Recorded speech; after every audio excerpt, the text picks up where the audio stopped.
guys, leveling tayo ngayon. Nile-level ng excavator natin itong backfilling kahapon. Para mamaya, titiligin na natin ito. Leveling muna niya. Para pag titilig, dire-diretso na siya guys.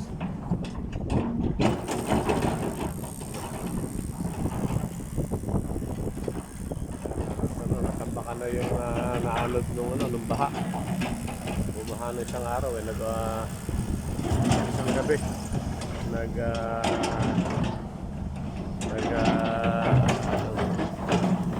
tumaas yung yung level ng dagat.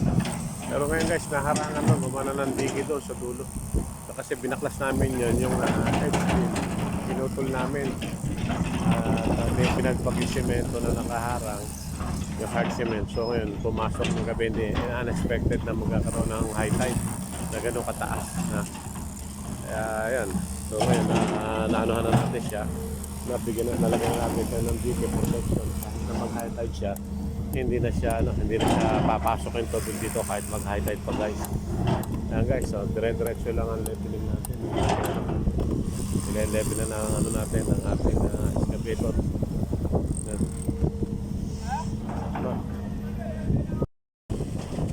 Guys, dire-diretso leveling natin ang lupa.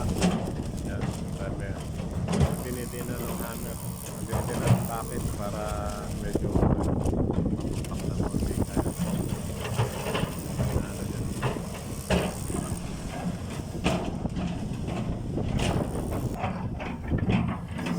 Diretso ang leveling ng lupa natin. Diretso lang.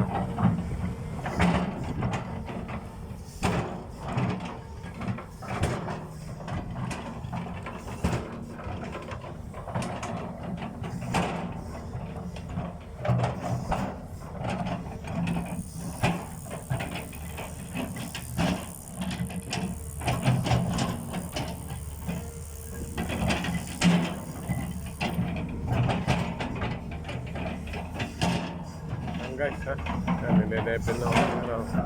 Pinapalo lang ko ng bucket.